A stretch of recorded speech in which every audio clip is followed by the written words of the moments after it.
ஒரு சில சந்தர்ப்பங்கள்ல இது தவறு அப்படின்னு தெரிஞ்சு கூட நாம அதுக்கு துணை போயிருப்போம், அல்லது கண்டுக்காம இருந்திருப்போம், அல்லது பிரச்சனையை தீர்க்க வேண்டியிருந்தது சார், அதனால அந்த அநியாயம் நடந்த போது நான் வேற வழி இல்லாம அதுக்கு ஒத்துக்கிட்டேன் அப்படிம்போம். இது மாதிரிலாம் வாழ்க்கையில பல சந்தர்ப்பத்துல நாம செஞ்சிருக்கிறோம். இப்போ ஒரு எப்படி சொல்றது பாருங்க, 2 பேர் சண்டை போடுறான். 2 பேர் சண்டை போடுற போது ஒரு பய பண்றது அக்கிரமம்னு நமக்கு தெரியும், அது நல்லா தெரியும், ஒரு பய பண்றது அக்கிரமம் அப்படின்னு தெரியும். ஆனா நாம அவனை காட்டி கொடுக்க முடியாது, ஏதோ ஒரு வகையில் நாம அவனுக்கு பைண்டிங் ஆயிருக்கிறோம்.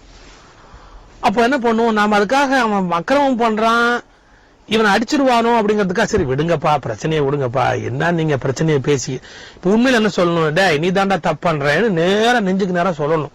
சொல்ல மாட்டோம். நாம ஏதோ 2 பேருக்கு சமாதானம் பண்ற மாதிரி, ஏதோ தப்புங்கிறது 2 பேரும் அங்க பண்ணிக்கிட்டு இருக்கிற மாதிரி, யாரு நல்லது தப்பே பண்ணாதவனையும் நம்ம குற்றவாளியா ஆக்கிடுவோம். எங்கூர்ல பத்திரிகைலாம் அப்படிதான் பண்ணுவான். எப்படின்னா பத்திரிகையில ஒரு பக்கத்தை மட்டுமே ஆதரிச்சு எழுதுனா அந்த பத்திரிகையை இன்னொரு அரசியல்வாதிக்கு கோவம் வந்துடும். அதனால சமாதானமோ புத்தியோ சொல்லும் போது 2 அரசியல்வாதிக்கு சேர்த்தே சொல்லுவா. ஒரு தப்பு பண்ணவன் ஒருத்தர் இருப்பான், தப்பு பண்ணாதவன் ஒருத்தர் இருப்பான். பட் அறிவுரை சொல்லும் போது 2 பேருக்கு சேர்த்து தான் எழுதுவாங்க. பத்திரிகை தலையங்கள்லாம் பார்த்தா இவர் 2 பேருக்குமே அறிவுரை சொல்ற மாதிரி பொதுவா எழுதிருவாங்க. இவர்கள் இருவரும் பெருந்தன்மையோடு நடந்து கொள்ள வேண்டும் அப்படின்னு. எவன் அயக்குத்தனம் பண்ணாலும் அவனை எக்ஸ்போஸ் பண்றது கிடையாது. ஏன் கிடையாது அப்படின்னா, பிரச்சனை வந்தா என்ன பண்றது, ஒரு பெரிய துன்பத்தில் போய் முடிஞ்சிட்டா என்ன பண்றது. இப்ப நீங்க வீட்லயே எடுத்துக்கங்களேன், மனைவிக்கும் தாயாருக்கும் ஒரு பிரச்சனை வருது, நம்ம யாருக்கு பேசுறது? ஒரு கணவனா இருக்கிறவன் யாருக்கு பேசுறது? யாருக்கு பேசினாலும் பிரச்சனை ஆயிடும். தாயாரை சப்போர்ட் பண்ணி பேசினா மனைவியோட முகம் வாடி போயிடும், குடும்பமே நடத்துறது கஷ்டமா போயிடும். அதுக்காக இவ்வளவு வருஷம் நம்மளை பெற்று வளர்த்த தாயார மனைவி கடுமையா திட்டும் போது கம்முன்னு ஒண்ணுமே நடக்காத ஜடம் மாதிரி பொணம் மாதிரி அப்படியே சில ஆம்பளை அப்படியே இருப்பான். உயிரோட இருக்கிற செத்தே போலாம், வரலாம் கம்முன்னு அப்படியே இருப்பான். ஒய்ஃப் பிடிச்ச அம்மாவை திட்டிட்டே இருப்பான், ஒண்ணு கண்டுக்க மாட்டான். ஏன் பிரச்சனை போய் தலையிட்டு என்ன ஏது, நமக்கு என்ன வந்தது, நம்ம கத்தனா கத்திட்டு போறா அப்படின்னு பேசாம இருப்பான். இப்ப என்ன பண்றான், ஒரு சைடு எடுத்துட்டு ஒருத்தரை அந்த தப்பு நடக்கும் போது அதை அப்படியே வேடிக்கை பார்த்துக்கிட்டே இருக்கிறான். இந்த குடும்ப பிரச்சனைகளை தாண்டி ஒரு கம்பெனி, ஒரு பிசினஸ், ஒரு நிர்வாகம், ஒரு மன்றம், ஒரு பப்ளிக் அசோசியேஷன், ஒரு 10 பேர் சேர்ந்து இருக்கிற ஒரு கூட்டமைப்பு, இப்படி எல்லாம் நடத்தும் போது நீங்க பாத்தீங்கன்னு சொன்னீங்கன்னா சில சமயத்துல ஏடா கூடமா சில பேர் பிரச்சனை பண்ணுவாங்க, செய்யக்கூடாத விஷயத்துல பிரச்சனை பண்ணிட்டு இருப்பாங்க. அவங்கள கண்டிக்க முடியாது, அவங்க சைட்ல நியாயம் கிடையாது. ஆனா அதுக்காக என்ன பண்றான், அவன் செல்வாக்கா இருக்கிறான், அல்லது அவனுக்காக அவன் ஓட்டு நமக்கு தேவைப்படுது, இல்ல அவன் தயவு தேவைப்படுதுங்கிறதுக்காக அநியாயத்துக்கு துணை போறதுக்கு பாருங்க. அநியாயத்துக்கு துணை போறது பேடித்தம், ரொம்ப அசிங்கம். அது இருக்கக்கூடாது. இப்ப நான் எங்க வரேன் நீங்க கவனிக்கணும். அநியாயத்துக்கு துணை போகக்கூடாது, இது என்னுடைய முதல் மெசேஜ். எங்கேயும் சரி அதர்மம், அநியாயம், அக்கிரமம், அதெல்லாம் நாம அதுக்கு துணை போகவே கூடாது. ஆனா தர்மத்தை நிலைநாட்டுற போது கூட நீங்க தர்மத்தை நிலைநாட்டுற போது நான் கிருஷ்ண பரமாத்மா மாதிரி தர்மத்தை நிலைநாட்ட வந்தேன்னு டேங்னு உள்ள குதிச்சு 2 பேரையும் விலைக்கெல்லாம் நிலைநாட்ட இன்னைக்கு முடியாது. ஏன் முடியாது தெரியுங்களா? இன்னைக்கு நம்ம கடவுள் மாதிரி அந்த அற்புதங்கள்லாம் பண்ணி கிருஷ்ண பரமாத்மா மாதிரி நடந்துக்க முடியாது. 2 பேரும் சேர்த்து நம்மளை மொத்திடுவான். இன்னைக்கு உலகம் அப்படி இருக்கு. ஒரு அதர்மமோ, ஒரு அக்கிரமோ, ஒரு அநியாயமோ நடக்குது. நம்ம ரோல் என்ன அந்த இடத்துல? சகிச்சுக்கிறதா? சகிச்சுக்க கூடாது. அதர்மத்துக்காக பணிஞ்சு போய் நியாயத்தை விட்டு கொடுத்துறதா? அது கூடவே கூடாது. அதோட செத்தே போலாம், அது கூடாது. ஆனா அதுக்காக நான் நேர்மையா நடந்துக்கிறேன்னு போய் உயிரை கொடுத்துறதா உள்ள போயிருந்து? அதுவும் கூடாது. ஏன்னா நமக்கு உயிர் ஒரு தடவை தானே கொடுக்க முடியும். எப்படி உள்ள சும்மா கொடுத்துட்டே இருக்க முடியுமா? 7ஆம் தேதி ஒரு தடவை உயிரை கொடுத்து 8ஆம் தேதி ஒரு தடவை பிளட்டா அப்பப்ப கொடுத்துக்கிட்டே இருக்கிறதுக்கு? அப்ப எப்படி நடந்துக்கணும்? டிப்ளமேட்டிக்கா நடந்துக்கணும். அருமையான வார்த்தை டிப்ளமசி அப்படிங்கிற. தர்மம் நிலைநாட்டப்பட வேண்டும், ஆனா அட் த சேம் டைம் அதே நேரத்தில் ரொம்ப கிளவரா நடக்கணும். இந்த நூற்றாண்டுடைய மெசேஜ் அதான், ரொம்ப கிளவரா நடக்கணும். அது நம்ம நிலைநாட்டிய முறை இருக்கு பாருங்க, தர்மத்தை நிலைநாட்டிய முறை, பெரிய சிக்கல் வராம, குழப்பம் வராம, அடிதடி வராம அருமையா நிலைநாட்டணும். நான் இப்படியும் ஒரு தத்துவமாவே சொல்லிக்கிட்டே இருந்தா உங்களுக்கு கொஞ்சம் கஷ்டமா இருக்கும். என்ன சார் ரொம்ப வேகா சொல்றீங்க? தர்மத்தை நிலைநாட்டணும், அதர்மத்துக்கு பணிஞ்சு போக கூடாது. தர்மத்தை நிலைநாட்டணும், அந்த தர்மத்தை நிலைநாட்டுற போது யாரும் காயப்படாதபடி டிப்ளமேட்டிக்கா நிலைநாட்ட வேண்டிய ஒரு டிஃபிகல்ட் செஞ்சுரி. இந்த செஞ்சுரி ரொம்ப கஷ்டமான நூற்றாண்டு. அப்படி இதுக்கு ஒரு உதாரணம் சொல்ற பாருங்க.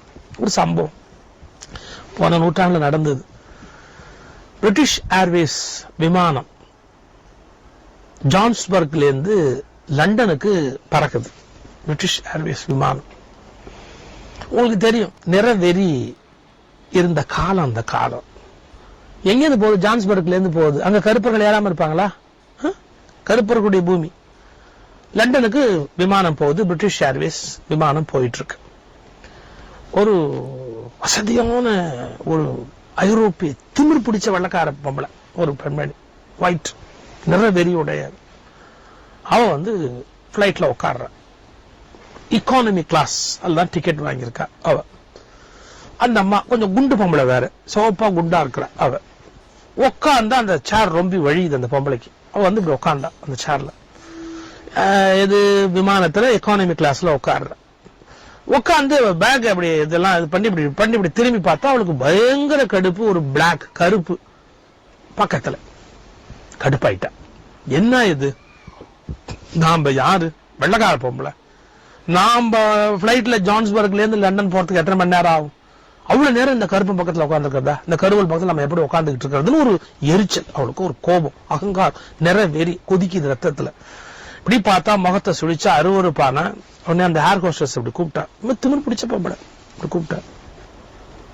இங்க என்ன நடக்குது பாத்தியா? What is happening here? What is happening? Ticket கொடுத்த போது பக்கத்துல கொடுத்துட்டேன், என்ன பண்ண முடியும்? அந்த ஏர் ஹோஸ்டஸ் கூப்பிட்டா, வா அப்படின்னு. See what is happening here? என்ன நடக்குதுன்னு பாத்தியா நீ? Do something. என்ன do something? அவன் தூக்கி வெளியே போடுங்கிற. கருப்பா இருக்கணும் வெளியே போட முடியுமா? அந்த ஏர் ஹோஸ்டஸ் கத்துறா பார்த்து. ஓ, பெரிய முரட்டுத்தனமா பேசுறா. அவ பாட்டுக்கு படன்னு திட்டுறா, பேசுறா. சுத்தி இருக்கிற யாருக்கும் அது சந்தோஷமா இல்ல. அந்த பிளைட்ல உட்கார்ந்துருக்க யாருக்குமே மகிழ்ச்சியா இல்ல. அவ பேசுற முறை நல்லா இல்ல. அந்த ஏர் ஹோஸ்டஸ் எவ்வளவு கெட்டிக்காரின்னா சொன்னா, நான் சாதாரணமான ஆளு, இங்க ஏதாவது பண்ணணும், சேஞ்ச் எல்லாம் பண்ணணும்னா எனக்கு பவர் இல்ல. நான் பெட்டர் இவர் விமான ஓட்டி, அவர் தான் சீஃப் எல்லாருக்கும் இல்லையா, பைலட். அவர்கிட்ட போய் நான் கேட்டுட்டு என்ன பண்ணணுமோ, மேடம் டோன்ட் வரி, நீங்க வருத்தப்பட வேண்டியிருக்காது, I will do the needful. டெஃபினட்டா அது ஏர் ஹோஸ்டஸ்க்கு அந்த சாமர்த்தியம் இருக்கணும். இதைதான் சொன்னேன், அயோக்கியத்தனம் பண்றவங்ககிட்ட கூட உங்க பகைமையை காட்டக்கூடாது சார். இன்னைக்கு தப்பா போறாங்க பாருங்க. அவங்ககிட்ட கூட நீங்க ஓப்பனா தர்மத்தை நின்னாட்டுவேன், யதா யதாஹி தர்மஸ்ய க்லானித் பவதி பாரதன்னு பகவத்கீதையில ஆரம்பிக்க கூடாது. இன்னைக்கு சூழல்ல டிப்ளமேட்டிக்கா நடந்துக்கணும். என்ன, உங்க கஷ்டம் எனக்கு புரியுது, you are under trouble, I know, நீங்க ரொம்ப சிரமத்தை இருக்கிறீங்க அப்படின்னு ரொம்ப ப்ரைசிங்கா ப்ளீசிங்கா எல்லாம் பேசுறா.